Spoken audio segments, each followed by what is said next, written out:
Gametes. That's what makes me male. No, your sperm don't make you male. Then what does? It's a constellation. In reality, in truth, okay? Whose truth are we talking about? Voilà. The same truth that says we're sitting in this room right now. You De and I. quelle vérité est-ce qu'on parle? You're not listening. It sounds like what you're saying is that if a man is male but thinks of himself as a woman, he's not actually a woman? That's correct. If you even brought up concerns about it, you were transphobic. If you even bring up the fact... Et c'est ça le problème, c'est que comme c'est un truc qui est en train d'être poussé vers l'avant, chaque fois, et c'est là la persécution, et c'est là que nous sommes en danger, nous chrétiens, c'est que salut, ça va bien, j'espère. Moi, je vais bien par la grâce de Dieu. What is a woman? Troisième partie, c'est parti. Alors, la dernière fois, Matt Walsh, qui est celui qui pose les questions dans le documentaire, a demandé au grand professeur d'université que vous êtes quand même d'accord que je ne peux pas simplement dire que parce que quelqu'un a clamé quelque chose, qu'il est quelque chose, ça devient vrai, n'est-ce pas? Il faut qu'on puisse définir les choses, les réalités, objectivement. Et donc, si moi je vous dis par exemple que je suis un homme noir, de race noire, est-ce que vous allez accepter? Quelle sera la réponse du professeur? Are you black? Are you African American? Are you biracial? I don't think so. Well, you don't look that, and I don't think that's it doesn't sound like that's a genuine statement of who you are. Ok, au moins, il a cette Okay, so cette that's my honnêteté. point. I could make a statement about who I am that's incorrect. Mhm. Of course, I think it's well established that human beings can lie, yes. Or not even lie. I mean, Donc la vérité n'est pas relative. Je peux dire que je crois quelque chose, être quelque chose, mais c'est pas le cas. I could just be mistaken. Yeah. Uh, I guess this all comes back, this all comes down to really one question. Et ce qui est toujours étonnant avec ces personnes, c'est que quand tu les prends une analogie, pour leur faire comprendre que ce chamboulement qu'on amène maintenant là dans les mentalités du genre, un homme peut être une femme peut être un homme peut aller avec un homme parce qu'au fond ils ne sont pas différents, tout ça, tout dépend de ce que tu crois. C'est une mentalité qui n'est pas cohérente et logique. C'est une mentalité qui vient défier des choses objectives, n'est-ce pas? Vu que ce n'est pas ce que tu conçois et désires pour faire qui est. Il y a des choses qui sont bien, des choses qui sont mal. Parce que tout le débat, par exemple, sur les LGBTQ, tout ça, c'est parce que le chrétien va dire que Dieu a défini le bien et le mal. Ce que vous faites, c'est tomber dans le mal. Ça tombe dans l'immoralité. C'est mauvais, donc on doit condamner, on doit critiquer, n'est-ce pas? Je ne parle pas de partir frapper quelqu'un physiquement, je ne parle pas de tuer quelqu'un. Quoique la Bible demande que si un homme couche avec un homme, qu'il soit tué. Mais c'est seulement pour esprit que les deux soient mis à mort, quoi. Mais oui, ça exprime le fait que voilà ce que tu penses de ça, c'est une abomination. Ouais. De nos jours, personne ne dit qu'il faut faire une violence physique à un homosexuel ou à un transgenre, quoi que ce soit. Mais il faut comprendre que moi, chrétien, je ne suis pas d'accord avec ce style de vie. Parce que pour moi, c'est immoral. Et dans le débat, c'est au niveau où les gens vont te dire que non, c'est pas immoral. Il n'y a pas de... Parce que pour que ce soit immoral, il faudrait que ça ait enfreint un code. Et donc, eux, ce qu'ils essaient de dire, en gros, c'est que ça n'a rien enfreint. Parce que la définition de ce que c'est qu'une femme que nous avons, c'est une définition qui était assignée. Hein? Chacun de sa définition de femme. C'est ça le problème. Et donc, le but, c'est de dire que non, c'est pas ce que tu décides de penser qui devient vrai et qui devient acceptable. Tu peux décider de penser quelque chose, c'est ton droit, tu es libre. Mais quand ça va loin de ce qui est défini comme justice, on appelle ça mal. Et comprendre que des personnes ne soient pas à l'aise avec ça. Ne dis pas que ces personnes ont un problème personnel avec toi. C'est que ces personnes ne sont pas d'accord et jugent que tu es immoral et tout ça. Et donc, quand ils prennent les analogies pour leur dire que si je te dis maintenant que je suis un noir américain, alors que tu vois clairement que objectivement je suis blanc, est-ce que tu vas accepter? Le professeur dit bien que non, ce n'est pas vrai de dire ça. Et le professeur demande que mais tu veux où est-ce que tu vas en arriver? Donc il ne voit pas l'analogie, c'est ce qui est bizarre. Dans l'autre vidéo, il a pris l'analogie entre des personnes qui parfois ont des problèmes psychologiques et sentent il faut qu'on les ampute un bras en fait. La femme a dit que ça c'est un problème psychologique, mais elle ne voit pas que c'est pareil quand tu es biologiquement un homme et tu dis que tu sens que tu dois être une femme. Pour eux, en fait, ce n'est pas la même chose. Especially women, gender and sexuality studies. So what is a woman?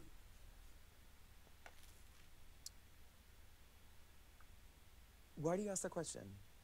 I just really like to know. What do you think the answer to that question is? Well, I'm asking. That's why I came to a college professor who's this is what you do. La même chemise que What moi. other kinds of answers have you gotten?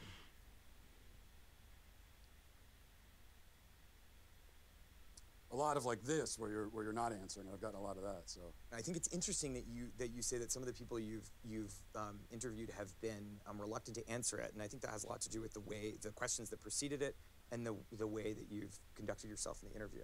how have I conducted myself? How do you think you've conducted yourself? Le professeur est déjà irrité. Il se comporte comme un enfant maintenant. Il ne répond pas aux questions.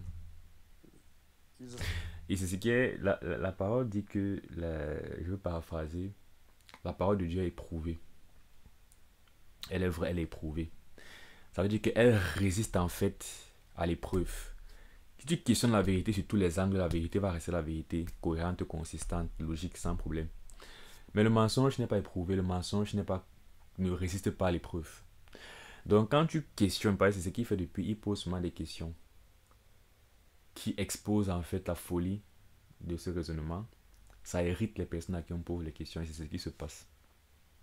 really don't want to answer the questions, do you? I came today very willing and enthusiastic about answering questions about women. Il dit que Matt Walsh s'est mal comporté durant l'interview. Et pourtant, jusqu'à présent, il ne peut que poser des questions simples.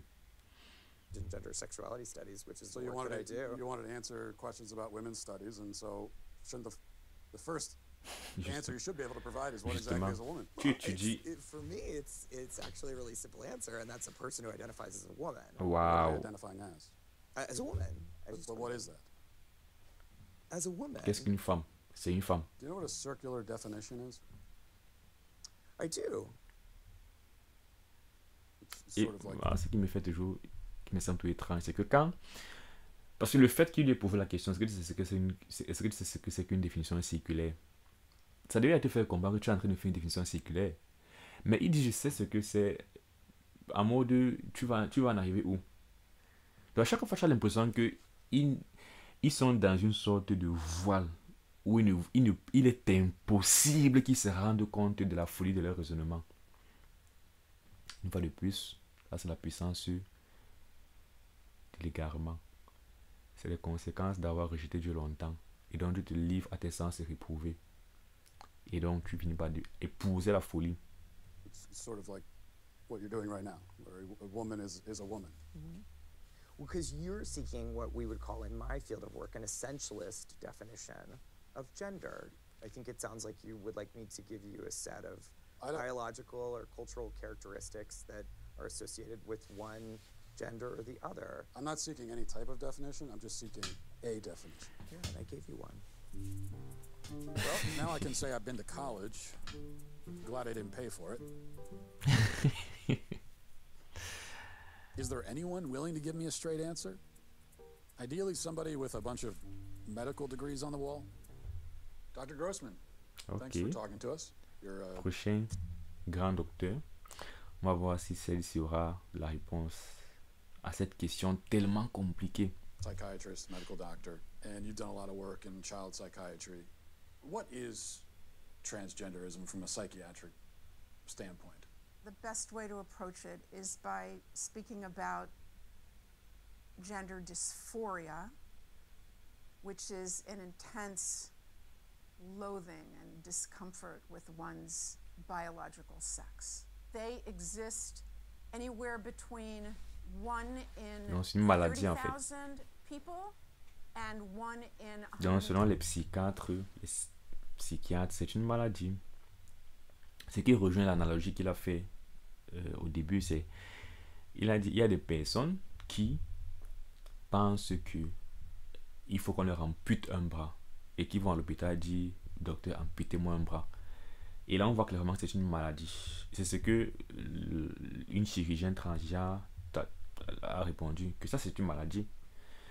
Et en fait, c'est la même condition apparemment. Tu as le même style de condition. Quand tu dis je suis un homme et docteur, enlevez-moi mes parties génitales masculines, mettez-moi les parties génitales féminines parce que je sens au fond que je suis une femme. Donc, d'un point de vue psychiatrique, c'est une maladie. Maintenant, c'est une vraie maladie. C'est qu'elle est en train de dire, c'est que quoi?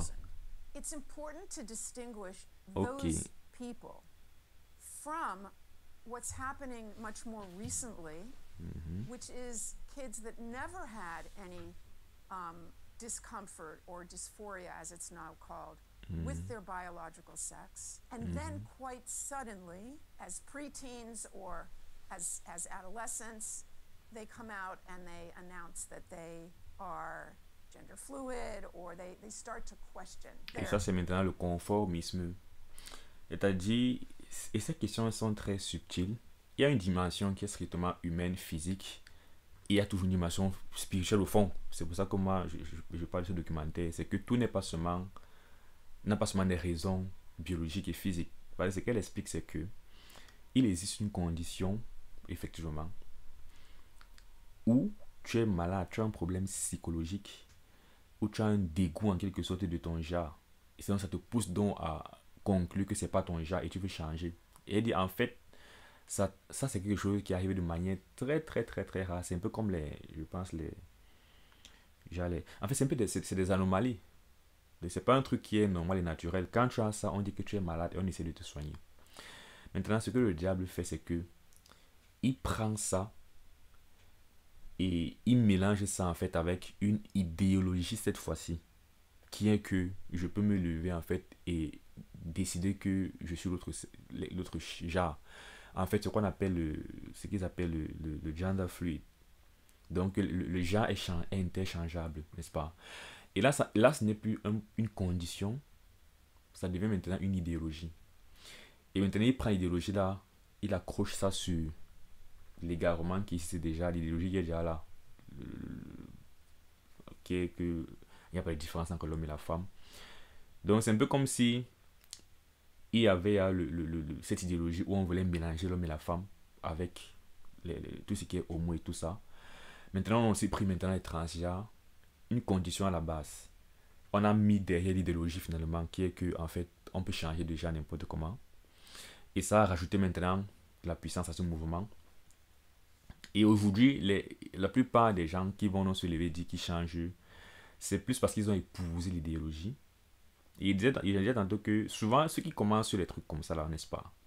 C'est des gens qui sont conscients de ce qu'ils sont en train de faire. Au fond, ils savent que j'ai un genre, c'est objectif et tout ça.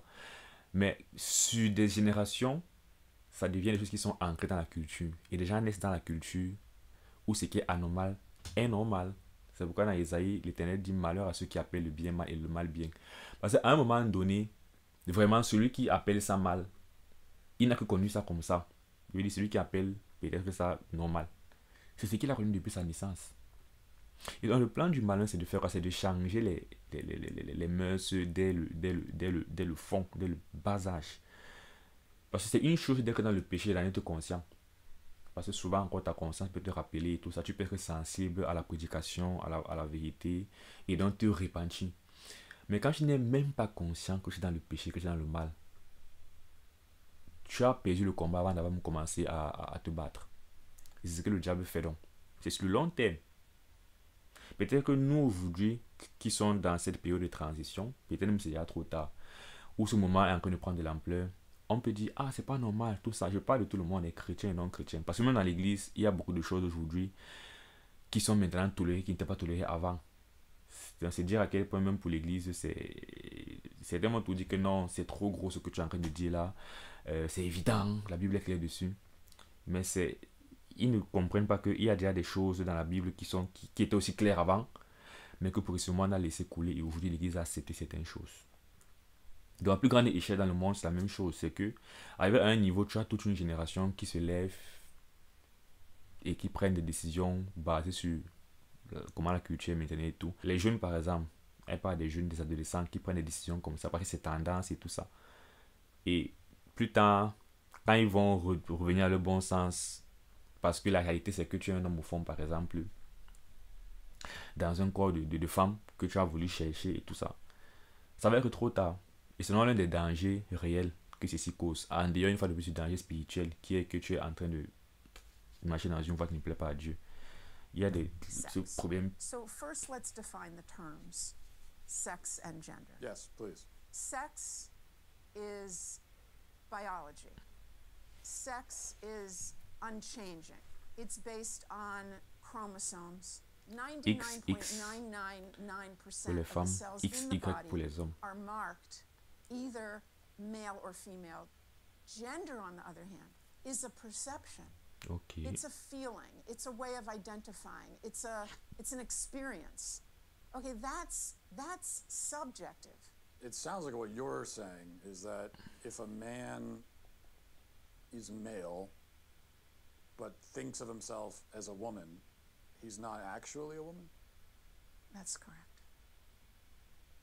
Male. Donc, en fin de compte, c'est ça. C'est que on est défini biologiquement en fin de compte. Et maintenant, avec cette définition biologique de ce que nous sommes, il y aura des émotions, n'est-ce pas? Et qui sont généralement dues à la biologie. Les hormones dues à la biologie de la femme vont conférer certaines émotions sensorielles, caractères psychologiques à la femme. Et c'est pour ça qu'une femme est une femme. Un homme est un homme. Mais tu n'es pas défini par cette émotion. Parce qu'il peut arriver effectivement qu'un homme ait une émotion féminine et inversement, n'est-ce pas? Mais ce qui fait de toi un homme, de ta biologie, tu as le chromosome X, Y, tu es un homme. Si tu as ta paire sexuelle, tu as le chromosome XX, tu es une femme. Voilà.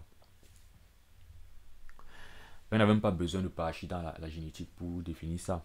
J'avais dit depuis le départ qu'il a créé l'homme et la femme différents. Gametes. That's what makes me male. No, your sperm don't make you male. Then what does? It's a constellation. In reality, in truth, okay? Whose truth are we talking about? Voilà. The same truth that says we're sitting in this room right now. You De and I. quelle vérité est-ce qu'on parle? You're not listening. Mais la dame, si c'est parmi toutes les personnes qui l'ont interviewée, c'est elle qui me semble le plus loin. No, you're not listening. Wow. If I see a chicken laying eggs and I say that's a female chicken laying eggs, did I assign female, or am I just observing a physical reality that's happening in the world? Does a chicken have gender identity? Does a chicken cry? Well, Does a chicken commit suicide? Let's What does that have to do frame with- it because you're trying to. Chicken has sex like any Chicken biological has organism. an assigned gender. Et plus tu presses le mensonge, plus le mensonge devient pire et insensé.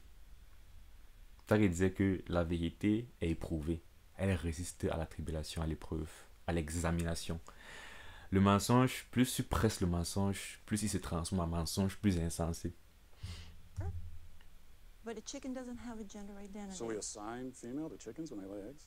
We that's assume they're female if they lay eggs. Wow. Now, I was told that really everyone agrees with the current approach to gender and transitioning kids and all of that. And if you don't agree, that you're a dinosaur and a bigot. So, are you a bigoted dinosaur? I'm not bigoted and I am not a dinosaur. I am C'est que jusqu'à présent, c'est la seule personne dans le documentaire qui a donné une définition simple, claire. Je ne vais même pas dire une définition, mais on sait que c'est la vérité, c'est ce qu'elle a dit. rooted in reality C'est la seule. and in science. Whose reality? There's one reality. Et j'aime ce qu'il fait. Donc, il interroge les deux, tout le monde de la même façon. Quand il est chez ceux qui disent que la vérité est relative, lui dit, mais en principe, la vérité est absolue. Et quand il est maintenant chez elle, qui est en train de dire que la vérité est absolue, il dit, mais je pensais que la vérité était relative. Donc, vraiment, ce côté de poser la question de laisser les gens s'exprimer. Et quand tu écoutes les gens s'exprimer, tu peux voir ceux qui sont cohérents et ceux qui ne sont pas cohérents. C'est évident. The first race that I competed against a transgender athlete was during my freshman year. Voilà, voici une autre conséquence justement comme il disait, c'est pas juste une question d'opinion en fin de compte, parce que ça a il y a des conséquences pratiques dans la vie sociale quotidienne. C'est que si tu es biologiquement un homme avec les caractéristiques physiques d'un homme, et tu t'identifies comme étant une femme, si tu faisais seulement dans ta chambre, on pouvait dire que bon, tu as toujours un problème devant Dieu, mais ça ne concerne que toi. Le problème, c'est quand tu vas partir faire une compétition pour femmes, en t'identifiant comme un homme, avec les capacités physiques d'un homme. Là, ça devient un problème. Le problème, c'est ça quand tu vas venir me voir, moi, chrétien, avec le corps d'un homme, et me dire que tu es une femme. Tu vas vouloir que je t'appelle femme. Je vais te dire, c'est faux, tu es un homme. Et on va me condamner parce que j'ai été transphobique, parce que j'ai dit la vérité. C'est là que ça devient un problème. Quand vous imposez vos croyances, n'est-ce pas, à d'autres personnes, vous voulez absolument qu'on soit d'accord avec votre émotion. Ou alors quand vous finissez par empiéter sur, comme on voit là, parce qu'une femme va s'entraîner toute sa vie pour faire une compétition, tu vas venir avec ton corps d'homme, tu la gagnes. Throughout all 4 years of high school, I was forced to compete against biological males. I only competed against them in sprinting events, but I raced against these athletes over a dozen times throughout the years, and every single time I lost. Did they inch you out of medals that you would have won otherwise, or trophies you would have They won? beat me out by 20 meters out of medals, and qualifying spots, I missed out on Voilà un qualifying. problème par exemple. I had to go in the long jump and the 4x200 meter relay, so I was forced on the sidelines in my own event, and if they were not there, I would have been able to qualify. So I missed out on so much throughout my high school career. Did they win all the events or almost all the events? Between the two of them, they won every single event they competed in. How does that feel? It is so À ton avis? frustrating and heartbreaking Frustrant. because we elite female athletes train so hard to shave just fractions of a second off of our time. And going into races knowing that we will never be able to win. Feels like all that work gone to waste. It does. After so many losses, Perdu. it just gets to the point of, why am I even doing this? Why am I keep training so hard and sacrificing so much just to place third and beyond? They were, Two Black Lives male Matter. track runners, they were transition, trans girls. right, and who decided that they were going to race against the girls. And you look at those individuals, you look at their times against the men, Quoi? Directeur exécutif. and Lipan. you look at those individuals, you look at their times against the men, against the boys, so they were kind of middle of the pack. And then they're racing the girls, and they're, first and second place. Is that indicative of some kind of unfair advantage that those individuals might have against the girls? No, it's not indicative of an Bien unfair sûr. advantage. And I think part of the proof of this is that more transgender girls are coming out in high school and still playing sports, and they're not winning. The Connecticut case is the exception. It got a lot of attention because those two trans girls performed well, but there are many Yeah. more trans girls competing in sports, and they don't excel. Yeah, we because could- at the we- end of the day, whether yeah. or not you win a game is about how hard you work in your practice, and most of us aren't going to win. Mais là, on And n'a that même pas la question. Dans le principe, tu es un homme biologique. Et en fait, tu es un homme tout simplement. Tu ne fais pas de compétition faite pour les femmes. Parce que son argument maintenant, c'est de dire qu'en fait, même des hommes qui ont transitionné pour devenir des femmes ont souvent eu à perdre contre des femmes. Mais dans le principe d'abord, ils ne devaient pas compétir. Mais le truc c'est que dans les faits, est-ce que c'est vrai? Parce que je peux être un homme athlète, je n'arrive pas à m'en sortir quand je fais la compétition avec des hommes. Parce que je suis, on va dire, moyen, n'est-ce pas? Mais quand je compétis avec des femmes, ouf, je suis top. Donc ça peut être très facile de dire je m'identifie en tant que femme. Du coup on dit ah donc tu es une femme. Je fais courir avec les femmes et je remporte les compétitions. Et c'est de manière plausible, on s'attend à ce que si un homme s'entraîne comme un athlète s'entraîne, il y a plus de chances qu'il soit plus performant qu'une femme qui s'entraîne. goes for transgender athletes too. Let's go, girls. Donc voilà, une femme. The norm is that transgender La norme youth est que les don't win that ne much gagnent in pas. sports games. It is very much the exception when a transgender young person does win. And it's because C'est ça qu'il disait qu'après, est-ce que les faits, c'est ce qu'il est en train de dire? Apparemment, dans les faits, bon, je sais pas, j'ai pas les chiffres. there's Mais comme il disait, pour moi, on n'a pas besoin d'arriver aux faits. Dans le principe, ce n'est pas normal que un truc soit fait pour les femmes et quelqu'un qui est biologiquement un homme va te faire ça parce qu'il a dit que dans sa tête, il est une femme. not really an advantage to being C'est trans. injuste. Only a few people are going to lead the pack. There are some slight differences, but does it translate to a competitive advantage? I think you'd be very hard pressed to prove that.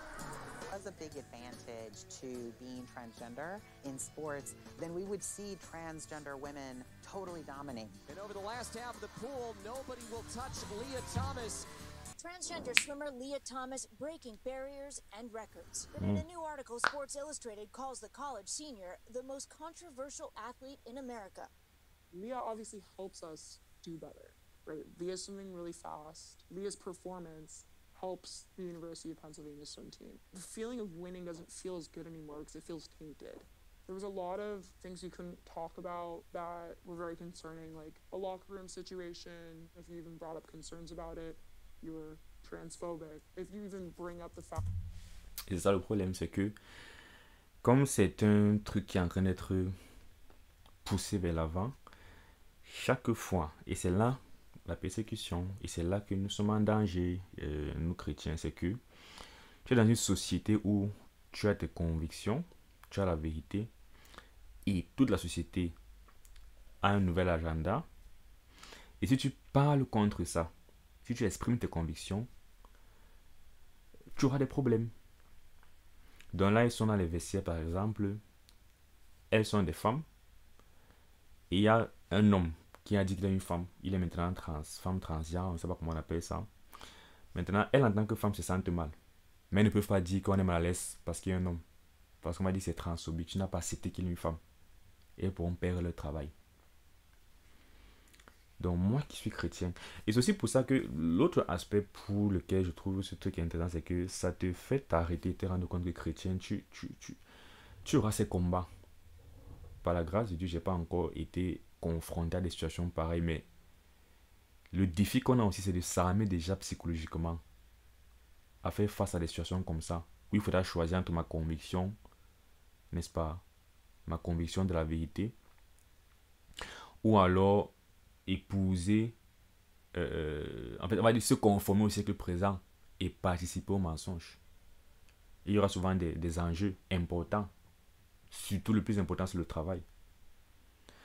Donc c'est des choses que je ne peux pas regarder à distance. Je ne peux plus regarder à distance. Tu dois regarder ça de près et commencer déjà à méditer sur ces questions parce que la persécution arrive. Si déjà dans le monde ils sont persécutés parce qu'ils vont à l'encontre